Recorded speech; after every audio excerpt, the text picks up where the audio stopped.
North میں and of the world ہے، Norway میں، 3 گھنٹے کی فلائٹ ہے آلٹا، اور پھر کوئی 7 گھنٹے کا سفر ہے بائی روڈ، 6 گھنٹے، اس میں 8-9 میل کی مسلسل ٹنلز آتی ہیں، 8 میل 5 میل 9 میل 8 میل 5 میل، ٹنل ٹنل ٹنل، پہاڑوں سے گزرتے گزرتے وہ آخری بستی آتی ہے۔ تبلیغ کے کام کی بھی خوبصورتی دیکھو، آلٹا پہنچے، یہ وہ بارڈر ہے آلٹا جہاں جون جولائی سورج ڈوبتا نہیں، بس گھومتا رہتا ہے، اور دسمبر جنوری نکلتا نہیں، بس ڈوبا ہی رہتا ہے۔ ہم جب وہاں پہنچے تو تبلیغ کا کام وہاں بھی چل رہا تھا، اور سبحان اللہ انہوں نے ہمارا استقبال کیا، اور وہ دن تھے بہت زیادہ مصروف، تو پورے شہر میں ایک ٹیکسی نہیں ملی، تو انہوں نے ہمیں اپنی گاڑیاں دی کہ آپ ہماری گاڑیاں لے جائیں، کل آ جائیں،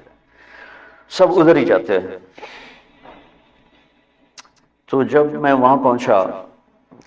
اس سے پہلے ایک بستی ہے 1 گھنٹہ پہلے ڈرائیو یا پونا گھنٹہ، وہاں پہنچا تو وہاں بھی 10 مسلمان ملے، اور پہلا جو ملا اس نے تبلیغ میں 10 دن لگائے ہوئے تھے، اسی نے ہمارے ہوٹل کا انتظام کیا، اور پھر وہ ہمارا گائیڈ بن کے گیا۔ تو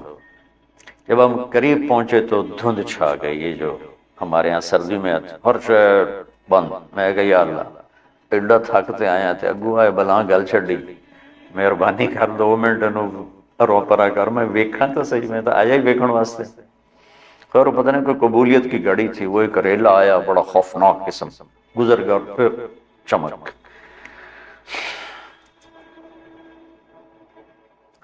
تو جب میں وہاں سے نکلا ہوں اور سمندر کے کنارے پہنچا ہوں، تو وہاں میری زبان سے نکلا اللہ اکبر، جو میں نے ابھی کہا بلا وہو الخلاق العلیم، کیا زبردست ہے پانے۔ میں دونوں انیس دی مسجد کے میں تھوڑی وہ کیفیت بنا، میں تو وہاں پہنچا ہوں، لیکن آپ میری کیفیت سے اندازہ لگا رہے ہوں گے کہ میں نے کیا دیکھا۔ اور میرا اللہ کہتا ہے تو مچھر دا پر ہے، تو میں ایویں ہی بنا چھڑ، مچھر دا پر لا تساوی جناح بعوض، یہ تو مچھر دا پر بھی نہیں، تسی آؤ تو صحیح، میں کہا بنایا کیے توڑے واسطے۔ میرے نبی کا فرمان ہے کہ ایک منظر میں ڈوب کر اللہ کا بندہ جنت، 70 کا مطلب ہوتا ہے بے شمار، یعنی لاکھوں سال بیٹھ کے صرف ایک چیز کو دیکھتا رہے تو اس کا مزہ ختم نہیں ہوگا، کیونکہ ہر لمحے جنت کا حسن بڑھ رہا، ہر لمحے۔ اس مسجد کو ایک حد تک خوبصورت بناؤ گے، آگے ختم،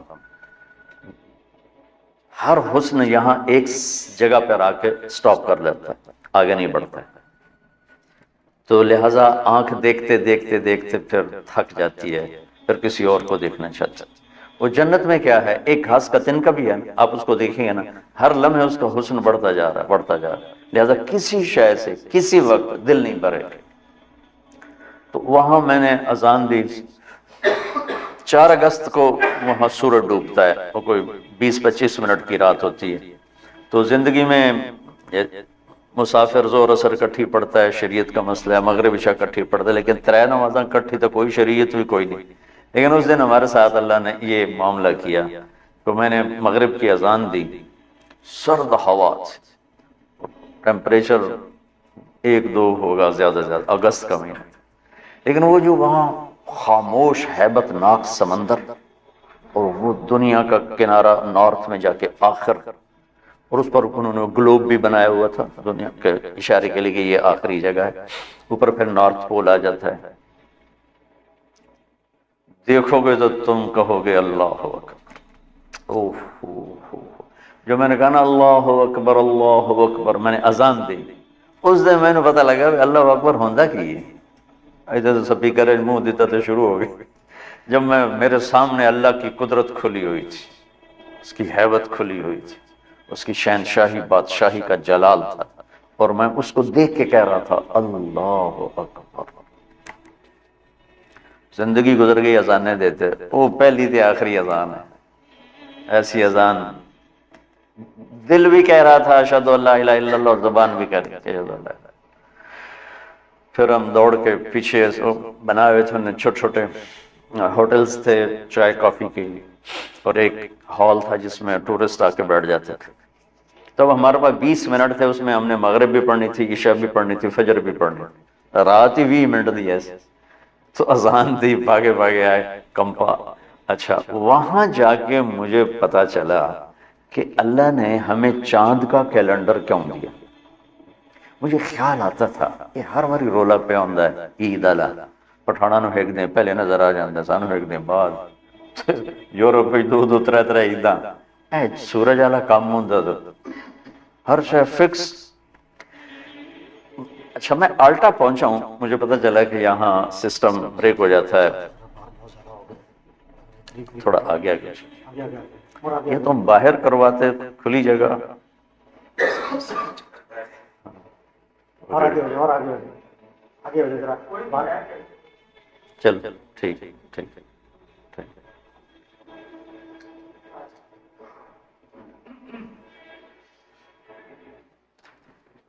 خیال آتا تھا کہ ہمارا جو کیلنڈر ہے یہ ہر سال ہی عید مشکل مصیبت بنی ہوتی. اچھا وہاں جب میں پہنچا ہوں تو وہ سورج ایسے گھومتا رہتا ہے اوپر ایسے. اچھا خیال نہیں آیا. جب نماز کا خیال ہے کہ نماز پڑھنی تو اب رات ہے دن ہے، تو میری نظر پڑی چاند پر. تو میں نے چاند کو دیکھ کے، یہ وہ العصر گھڑی اس میں وہ قبلہ دیکھنے کا اس میں ہوتا ہے، تو میں نے وہ چاند کی طرف ایرو کر کے تو قبلہ نکالا، بے دھیانی میں نکالا. نماز پڑھتے میں نے خیال میں کہ یہ کیا. میں نے مقامیوں سے پوچھا جو ساتھ، میں کہا یہ چاند بھی غائب ہو جاتا ہے یہاں، بے 2 مہینے چاند نظر نہیں آ رہے. میں کہا نہیں یہ نہیں غائب ہوتا. سورج کا سسٹم بریک ہو جاتا ہے، چاند کا سسٹم بریک نہیں ہوتا. میں کہا اللہم صلی علی محمد وعلی آل محمد. میں کہا مجھے آج سمجھ میں آیا کہ اللہ نے ہمیں چاند کا کیلنڈر کیوں دیا ہے کہ اگر میرے نبی کا کوئی امت وہاں ہیں، آلٹا میں ہیں، ہزاروں 10,000 کی آبادی تھی، 3,000 مسلمان تھے وہاں، اور وہاں 1500 کی آبادی کا گاؤں تھا، اس میں 10 مسلمان. تب انہوں نے نماز پڑھنی دن کے رات، سورج چلتا پہ، چاند سے پتہ چلے گا رات ہے یا دن ہے. تو چونکہ میرے نبی عالمی نبی ہیں، رحمت للعالمین ہیں، کافۃ للناس بشیر و نذیرہ ہیں، دنیا کے آخری کناروں تک کے نبی ہیں، تو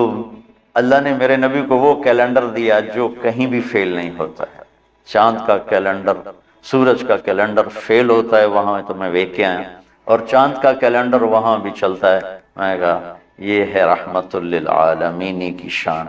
کیا میرے اللہ نے اپنے نبی کو، حالانکہ چاند بھی اللہ کا، سورج بھی اللہ کا،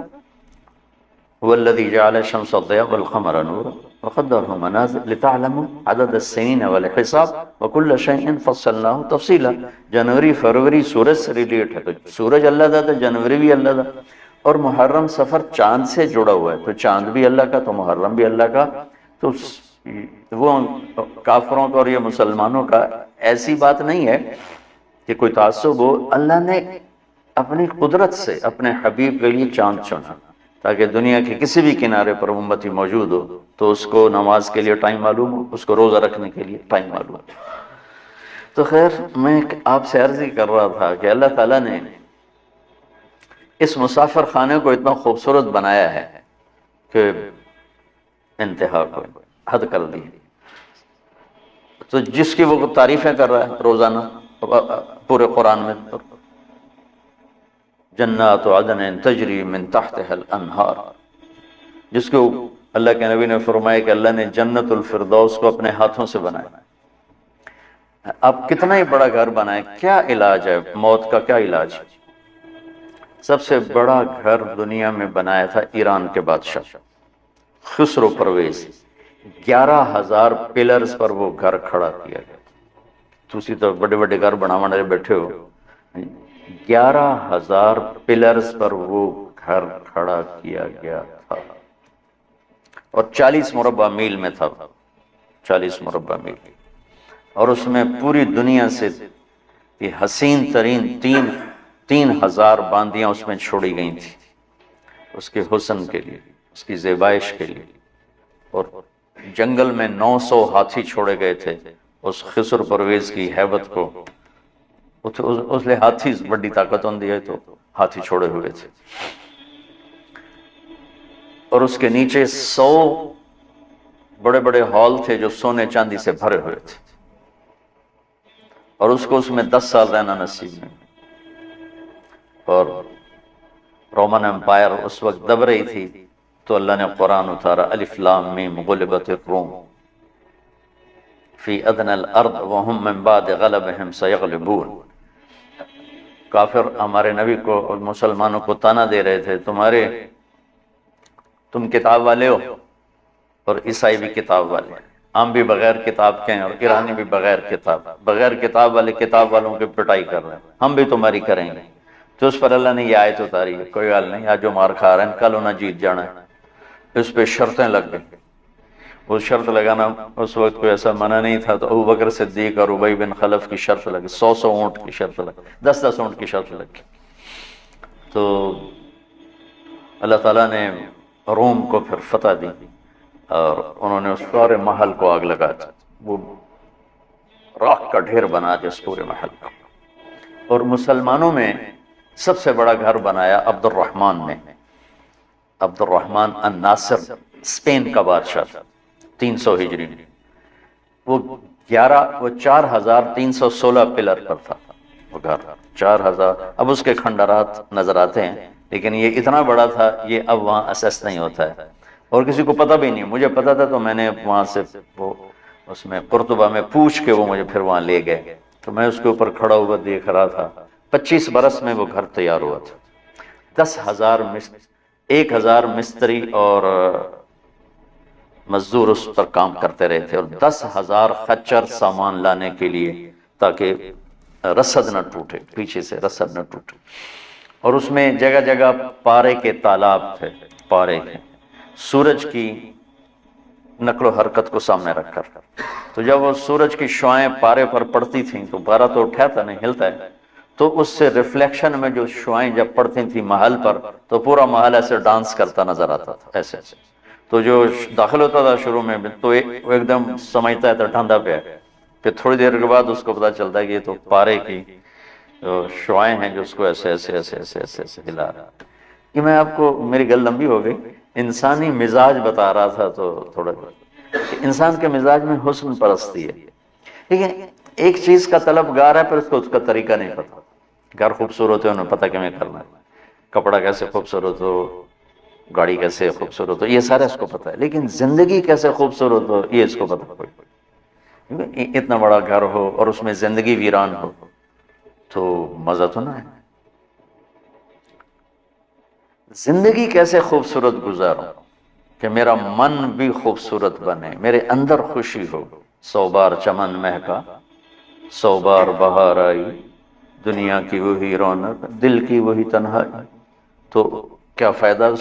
اس 100 بار چمن کے مہکنے کا اگر میرا ہی دل ویران اور اداس ہے؟ کیا لطف انجمن کا جب دل ہی بجھ گیا، دل ہی مصیبت خانہ بجھا پڑا ہو، تو بڑے گھر چھوٹے گھر کیا معنی رکھتے ہیں، بڑا کاروبار چھوٹا کاروبار کیا معنی رکھتے ہیں؟ یہ علم کہ میری زندگی خوبصورت ہو، یہ صرف اللہ نے اپنے نبی کو دیا اور اعلان کیا کہ اگر زندگی کو خوبصورت دیکھنا چاہتے تو بس پھر میرے نبی کے در پہ جھکنا پڑے گا، اور کہیں سے نہیں ملے گا، یہ علم بھی یہاں سے ملے گا، یہ سرمایہ بھی یہاں سے ملے گا، اور یہ طریقہ بھی یہاں سے ملے گا، راستہ بھی یہاں سے ملے گا، باقی سارا اندھیرا۔ لقد، یہ میں نے آیت پڑھی، لقد کان لکم فی رسول اللہ اسوۃ حسنہ، کہ اگر تم اپنی زندگی کو حسین دیکھنا چاہتے ہو، خوبصورت بنانا چاہتے ہو، میرے نبی کا طریقہ پر، کہ اس کے اندر دل کی زندگی چھپی ہوئی ہے، کیونکہ دل جو زندہ رہتا ہے وہ ان کپڑوں سے نہیں، ان کھانوں سے نہیں، اس کی زندگی کا راستہ میرے نبی لے کر